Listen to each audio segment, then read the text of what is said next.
Hi, everyone. I'm Kelly O'Horo, and this is Adaptable Behavior Explained. Hi, everybody. Thank you so much for tuning in today. My name is Kelly O'Horo, and I am the host of Adaptable Behavior Explained. I started this podcast because I wanted to give good information to people looking to explore all sorts of things about what to expect on why people act the way they act. What are some of the reasons behind behaviors and ways to improve on behaviors that you would like to in your life? And so that's the purpose of my show. And today we're going to talk about what you could expect if you were to embark on couples therapy. I think that a lot of times people think that change will happen in one or two sessions and are sorely disappointed when it's quite an investment in both time and energy to work on a relationship.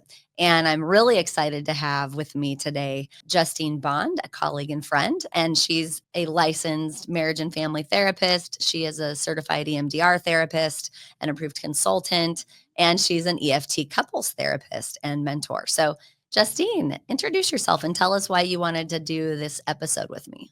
Yeah, thank you for the introduction. You're welcome. As far as credentials and whatnot.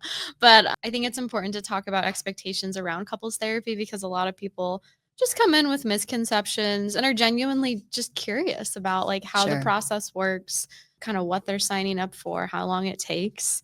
And I think it's important just to really lay the groundwork of what they're signing up for and go from there. Sure. What's your experience related to when people decide they're going to embark on couples therapy?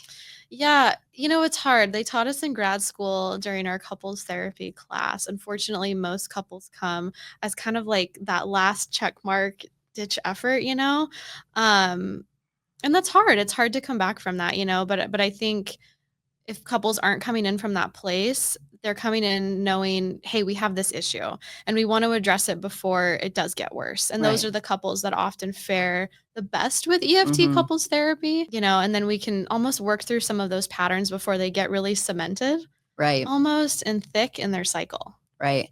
And, you use some words that are specific to EFT therapy. So just in brief, why don't you tell us a little bit about what EFT therapy is? Yeah. So EFT, emotion focused therapy, is a couples therapy that's really looking at the dance of attachment that happens between partners. Often we see a dynamic where one partner wants to keep the relationship safe by really pursuing and leaning in. And it usually, and I call myself a pursuer in recovery. And it's like, oh my gosh, I really have all this anxiety and I want to make sure we're good and pursue. And the other partner often says, I want to make sure the relationship stays safe. So I'm not going to say anything to make it worse. Right. I don't know what to even say. And I'm just going to pull way back, especially as you come towards me. Right. And you can kind of see how that pattern just perpetuates itself. So EMT is really about breaking down that pattern. That cycle. So the negative interaction cycle is technically what that called. I call it the spin cycle, where it's just like we cannot get out of it. Right. I cannot see it. And that's what makes an EFT therapist so great in the room, because you really are this third party observer that's not in it with the couple, and you can see it from a different lens and help the couple see it for what it is too. Yeah, and it's grounded in the idea that we all need safe, secure, emotional connections. And when those feel broken or when they feel challenged, we react or we respond in ways that are designed to be protective for us as opposed to bring someone closer to us. And that protective stance that happens in our cycle creates more damage than it does connection. Yeah. And people don't understand it's the cycle of their pursuer, withdrawer dance that is causing the issues in relationship, and that's the problem. And it's rooted in our attachment style. So what would you say is the pattern that you see with a pursuer or withdrawer in their attachment style? So the pursuer is often anxiously attached, and a withdrawer is often avoidantly attached or sometimes disorganizedly attached. And I love what you said about like we're trying to get the relationship on a foundation of safety, essentially. And that's my job, to help rebuild the foundation on whenever the cracks started. Sure. And different attachment styles really influence those cracks. Another thing I refer them to as are raw spots, which are like these bruises in the relationship. And if we don't tend to them and nurture them and also just name them for what they are, it tends to make those cracks bigger in the foundation. And then our attachment styles get kicked up more with our avoidance or anxiety. And we're never really getting to heal what starts to get broken. Right. It's not about blaming or fixing each other. It's about understanding that it's the cycle that gets us it's the emotional dance that we end up falling into. And that's related to our unfinished attachment injuries and our relational injuries when we were younger. And we bring those injuries into our primary relationship and we then reenact what we have not, we have not handled. So thank you for that explanation. I try to get couples that I work with to recognize it's not you that's the problem. It's not you that's the problem. It's your negative interaction cycle. That's the problem. And we need to be faster at addressing and recognizing that we're in our dance and we need to slow it way down so that we can recognize what's happening in us and why am I reacting the way that I'm reacting. And the slowing down process is really what therapy is always about, is slowing down and understanding what's now so that we can respond as opposed to react. For sure. And it's the perspective taking. Sure. I really teach couples how to each own their own perspective of their experience and not have the other partner feel like it's either blaming or putting it on me. It's like, no, we're just sharing an experience. And if you can't come into this space being open-minded and curious and have room for not just your perspective. You know, and recognize that we'll parallel process. You know, I've seen that all the time. We'll talk about, kind of what to expect in the first few sessions and how it unfolds. But I'll see, partner one, partners together, partner one, partner two, and partner one and partner two separate will say like the exact same thing. And so they're parallel processing. They both feel the same way. And so if we can get them in the room and to let them understand the perspective is we both have a perspective and yours matters and yours matters. They both matter equally. So let's talk about what to expect. At Infinite, we design our EFT process, and that's emotion-focused couples therapy, which I think is the gold standard for couples work. I love Gottman's work as well. But as far as what to expect logistically from a couples therapy adventure.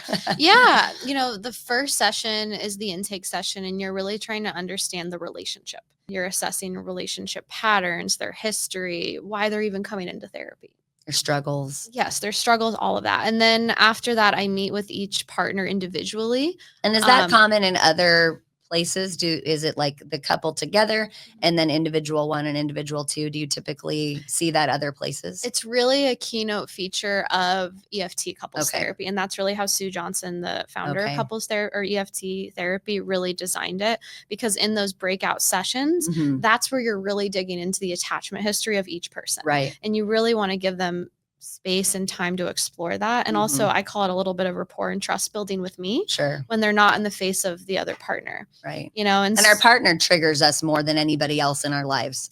Like always. And that makes sense because it's usually rooted from our earliest attachment figure, which is our parent. And if we have, attachment injuries from childhood, that's going to show up in the relationship and sometimes even in previous relationships. And so I'm assessing for that too, if anything got carried over. But ultimately the theme I'm listening to is what shattered safety, and in turn, how does this not allow you to be more vulnerable? And that's what creates disconnection in relationships. And so after we do our breakout sessions, then I continuously meet with a couple. Usually it's every other week. Sometimes it's weekly. I never recommend monthly to start with couples. That's not often. And then we dive into our work together. And in this stage one of EFT, it's really trying to assess the negative interaction cycle and be very familiar with the dance that the couple gets stuck in. And you're naming that for them so they can start to learn that language as well. And to understand, that they can share their vulnerable experiences from a place of an attachment injury, as opposed to you do this and then I am mad at you or I am hurt by you. You do this and it reminds me of when I was unsafe and it feels the same now because it's honestly, it's just trauma. It's the way our bodies remember perspective or perception of safety. That's exactly it. So what comes next?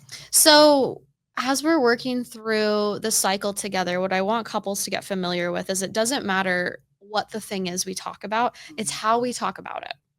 And that's what the cycle tends to mimic in all the different conflicts that couples have. And I try to get them to recognize too, conflict isn't what ends relationships or marriage. It's actually healthy and okay to have conflict because it means you truly care. Sure. And cycles only happen if you truly care. Right. But what tends to disrupt relationships is disconnection. And so all of our work is really about how do we reconnect with each other? And that can only happen if we're addressing safety, and how do we address safety? Well, and risking vulnerability in the process. Yes, we have to be vulnerable, right? And that's really hard for couples. That's the hardest part. Sure. And depending on how many attachment injuries or raw spots there are, those protective moves are going to be a little bit bigger, or the wall they put up, the armor they put up, whatever you want to call it, it's going to be thicker because they don't trust each other yet. And so I'm helping rekindle trust in the relationship essentially too. And that's also dependent on how mature the relationship is. If it's a new couple, they haven't built all these patterns and pathways of dysfunctional behavior for as long. All behavior, all emotion ends up building ruts or pathways in the brain. And when we can get to a couple young or early in their relationship before they have really pervasive pathways of ruts that are dysfunctional and not helpful or useful in their relationship by way of encouraging connection, we can do a lot more work more quickly. Yes. I think that it's harder when we've got a couple that's 20, 25 years in and they've got such thick pathways of dysfunctional patterns where that cycle is just what we do. And the negative interaction cycle is so pervasive and fast and profound. It takes more practice to learn another path. Yeah, for sure. And as we're working through this, eventually what we get to is meaning making. Sure. And this is where couples can take the old experiences that they had, make new meaning from it within their cycle or their conflict, and then be able to move forward together. Right. It's trying to cut the cycle in half. And what's underneath the cycle is the true primary emotions that they're so scared to talk about. Can you talk about the metaphor of the iceberg? Yeah. When you think about an iceberg, what you see at the top or above the water is a lot of things that are anger based, and maybe that looks like some criticism, some blame, some defensiveness, some stonewalling, all of that. But underneath the iceberg is where all that vulnerable stuff is. Right. And that usually, honestly, in my work with couples, it's fear, or sadness. Maybe it's shame. Right. Maybe it's a lot of these I am statements. I'm not enough. I'll never be enough. I can't get it right.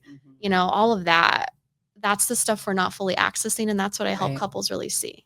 Right. And by going there tends to be this softness that happens because it's like, oh, I didn't know when I did that. It makes them feel like they're not enough. That's heartbreaking. Right. I don't want my person to feel that way about themselves, especially by what I'm doing. Yeah, exactly. Yeah. So we switch the script a bit on them and they're able to better recognize like, oh, wow, it's so much more than just this blaming comment. Sure. And then it makes them not want to do that anymore. Right. Right. It motivates change in the behavior for sure. When we feel seen, understood, and heard, that's all we're really looking for in relationships, in all relationships, not just couples, but in all of our relationships, we just want to be seen. Yeah. Yeah. So what are some misconceptions that are common when people are going to go to couples therapy that you have experienced? So you said at the beginning, some people think it'll take like 2 sessions, and typically for EFT, when we're working with a quote unquote untraumatized couple, it's usually, I like the quotes. I've never met one. Have you met one? No, but I will say there are couples who come in with trauma, but they're at a place in their relationship where they've either done a lot of work or working through it, or they've healed a lot.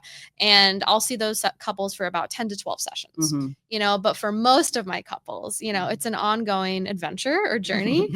And usually it starts out every other week for like 6 months or something like that. And then they do these tune-up sessions. So we're meeting for another year, another 6 months, just monthly to check in, and then they always ask me at the end, do we have to put you on retainer? Like, just in case. I'm like, you've got it. Like, once you got the cycle down and once you understand a lot of it, the sessions really just look a lot like review, but not in a bad or lazy way, in a way that's like, you guys, you're doing this. You're handling it. Yeah, like the way you're talking through it. And that's really what I'm looking for in sessions. Like, how are you repairing the conversations that happen?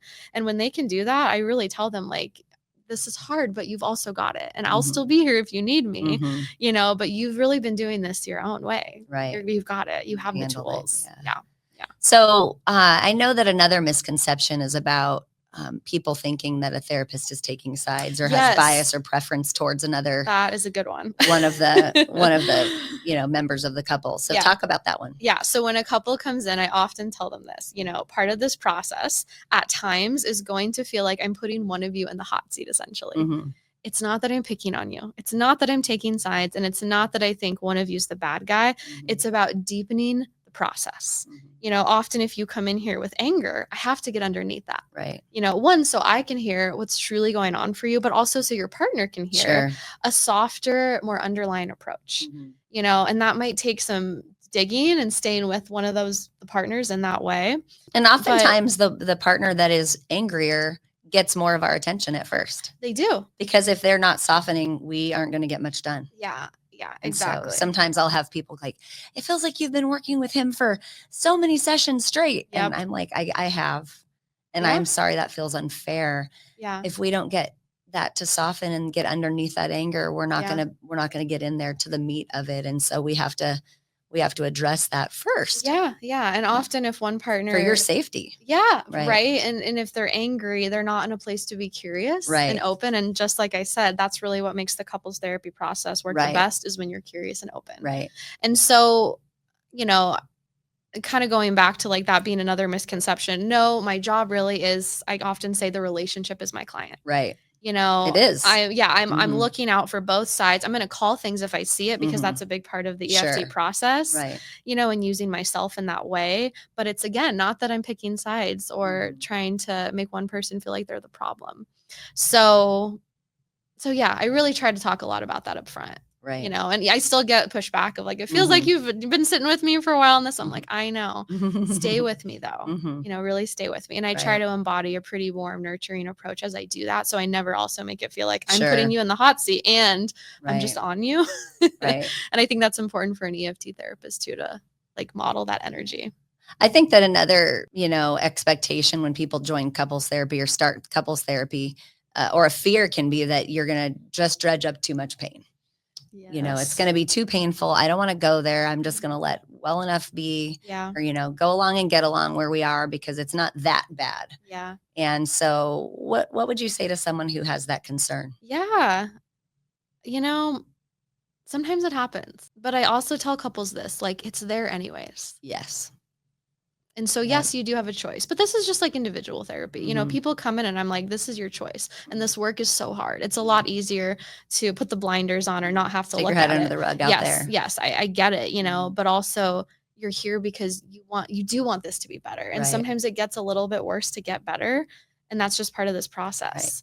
I tell people like the pain is in the underbelly and that's what's driving these reactions. Yeah. The pain from the history, whether it's the history of before your relationship or in the relationship is informing your reactivity, and that reactivity is preventing that connection. Yeah. And so if we don't address it, it's just going to keep eating your face on its terms. Yeah. Whereas if you address it on your terms, meaning I'm going to go into this place, I'm going to spend my hour and a half, I'm going to do it every so often, your brain actually starts to create memory related to the location, the time, the space. And so you have more space emotionally to respond more in line with who you want to be responding as now. Yeah. When you give yourself permission to go and address things in the pain places in a safe place with a third party that can help you navigate that without getting stuck or drawing attention to the reenactment and bringing into play in the moment opportunity to correct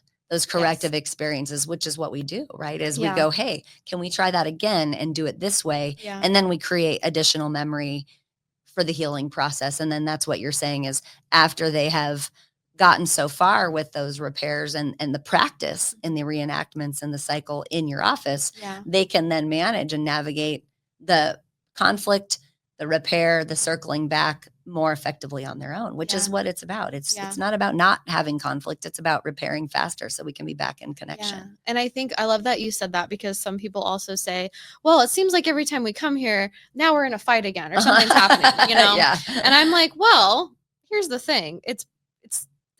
It's not the room. It's there. It's in you guys. This is just giving you a space to bring it up. Right. And you just haven't been addressing it until today. Yes, exactly. You've been leaving it over here because you're busy doing life. Yeah.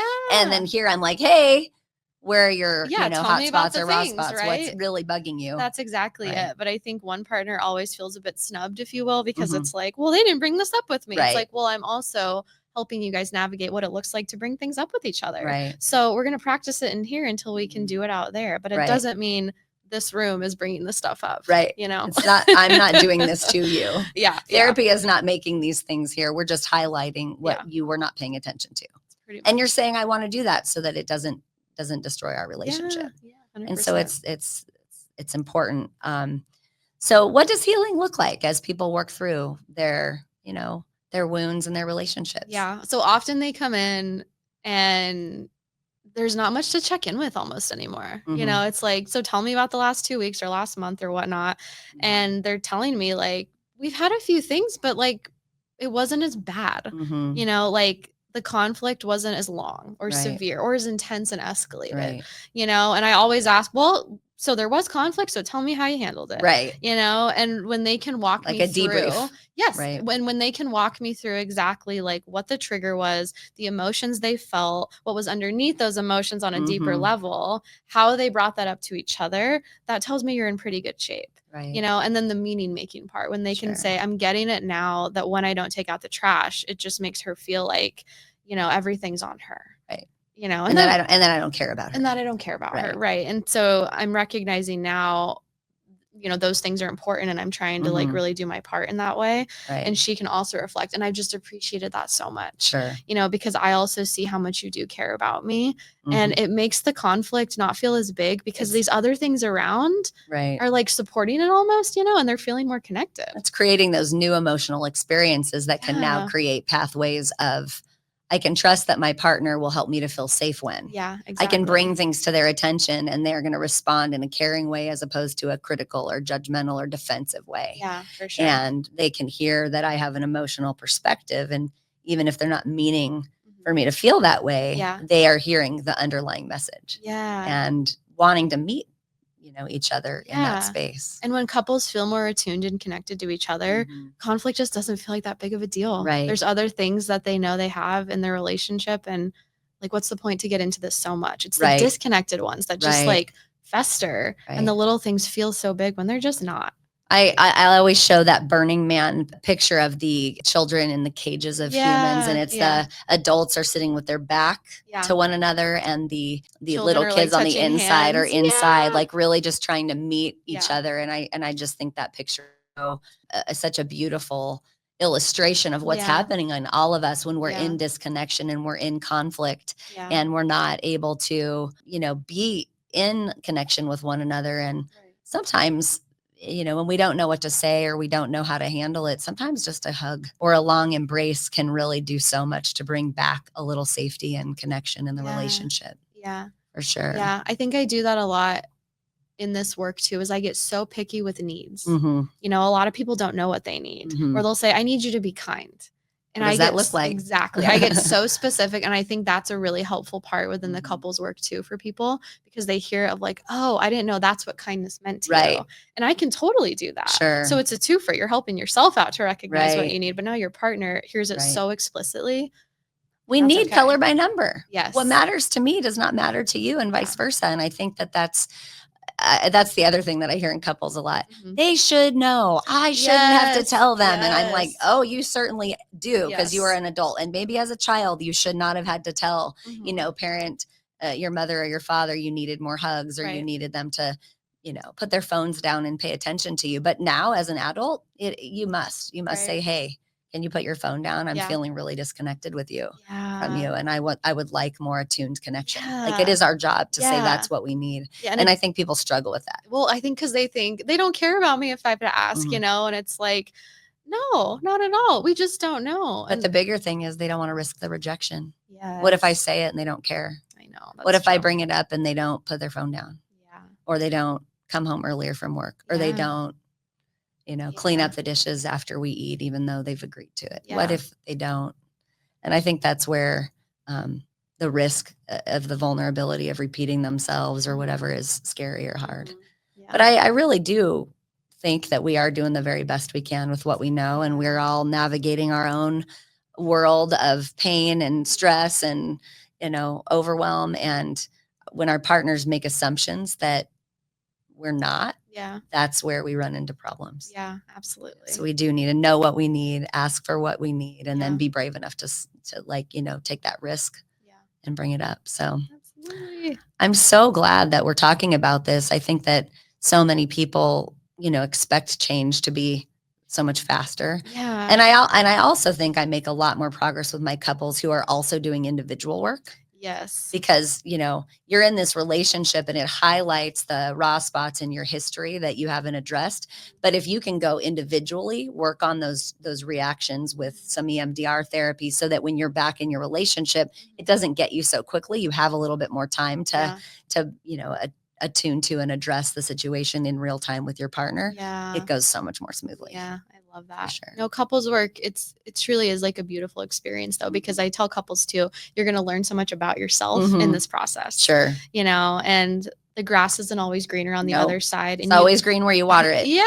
And you will take what you're not addressing or working on in this relationship into the next one. You just will. You just will. And so that's everywhere you go. Yeah. There you are. So that's why it's great Yeah. to still look at this stuff anyways, Sure. and just kind of watch where the journey takes you. Right. Yeah, for sure. Yeah. Even if sometimes it's, hey, couples work was interesting and it highlighted a few things, and now I'm really going to pursue individual because I really need that. Right. That's I still didn't know a win for me. there was so much there. Yeah. That's still a big win for me as a couples Absolutely. therapist. I love that. Yeah. Well, thank you so much for clearing up anything that maybe couples who have not yet been to couples therapy want to understand better. And, we're saying that if you're a non-traumatized couple, you can get a lot of shifting in 6 to 12 sessions of EFT therapy. And if you're a traumatized couple, we're looking at least 20 sessions. So please give yourself and your relationship and your therapist some grace and some patience to see the process unfold the way that it is meant to. And ultimately, if you hang in there, you get to see the fruits of your labor. And if you jump ship, well, then things will likely continue on the trajectory they were before you started. And you have to face that reality as well. I mean, we have to work very hard in good relationships because we don't know how to do this when we haven't learned. And our parents are primary teachers on relationships. They did the best they could too, but oftentimes it wasn't enough to really enter with awesome blueprints into a relationship that says, I know how to do this, and I can use appropriate and powerful language that's connecting in nature. Like, we're just not good at that naturally. We have amygdalas and nervous systems and histories, and we have our trauma goggles that inform the way we see things. And unless we have an accountability partner and a therapist, we're likely going to continue doing and acting and being the way that we've always been, because we don't see it, or we change it. Yeah, absolutely.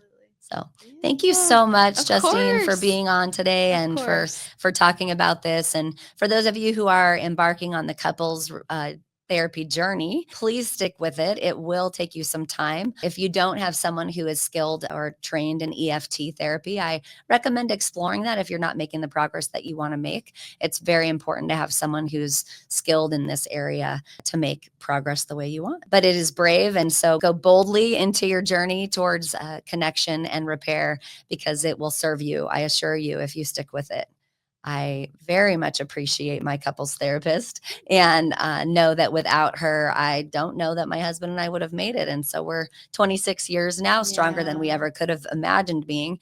And it has not been without hard fought effort and energy toward our continued repair and connection and better understanding one another. So thank you so much for tuning in today. If you found this beneficial or liked the episode, please let us know that by thumbs up and subscribe, and please share this or comment with us. And I wish you the very best in your couples therapy journey. And until we meet again, don't forget to lead with love. It'll never steer you wrong.